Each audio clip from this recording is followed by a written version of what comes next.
see what issues you have. Now, just as important as your treatment regimen is your product regimen.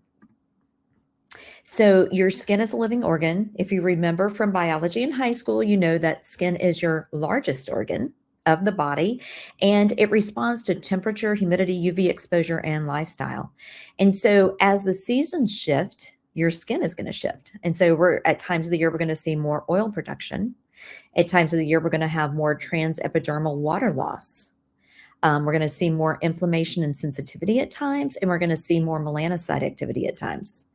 So your skin has different needs throughout the year, and what works for one skin type may not work for another. What works in the winter may not work in the summer. And that's where you need the professionals to help you figure out how you need to be caring for your skin. Actually, I think some of you are on here. We talked about this about 4 times today with different folks coming in saying, I don't know what's happened, but I am flaking everywhere now. And has been extremely dry, and flaking didn't look like just dry skin, but that's what was going on. The skin had just gotten extremely dry. And this is just a picture of some of the things we see in the summertime. Sometimes you can see that really oily skin. In the springtime, sometimes you see the redness and the irritation. Sometimes in the wintertime, with the heat being on, you can see some congested skin here and some hyperpigmentation and freckling. So timing matters as much as product choice. So your skin isn't static, and your regimen shouldn't be either. Your regimen is going to have to adjust to meet your skin where it is through these seasons. So in the cold weather months and the low humidity months, we have to be really careful to support the skin.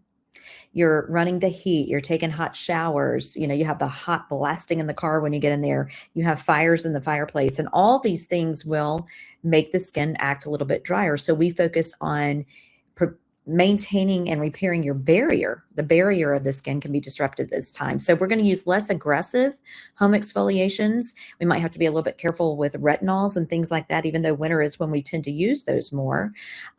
We have less sun concerns, and so we might be able to do more of the advanced treatments in the office. But we do need to use heavier moisturizers at home this time of year. Spring is a common time for allergies. A lot of people break out. A lot of people that have no breakouts will break out during the springtime. During pollen season, we see this a lot. And so this time of year, in the springtime of the year, we tend to use these kinds of products that will calm and reset the skin.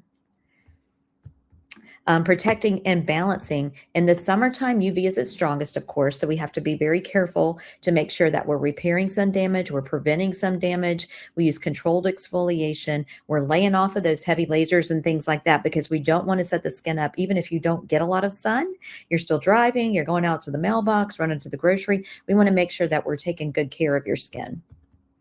And then, of course, in the fall, it's time to prep and correct and repair all that, get rid of all that summer fun on your skin, and kind of get back to some more of the advanced treatments.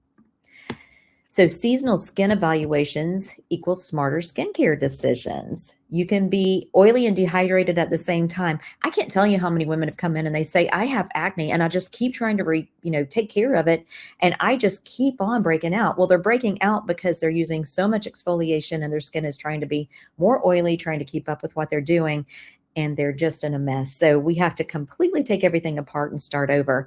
And we know how to do that. So that is our number one message here, is make your appointment for your glimpse consultation with your esthetician, and let us go through and make a proper regimen for you. There's no pressure to buy anything, but that way you know what you need to be doing for your skin as far as your treatments and your products go. Eliminate the guess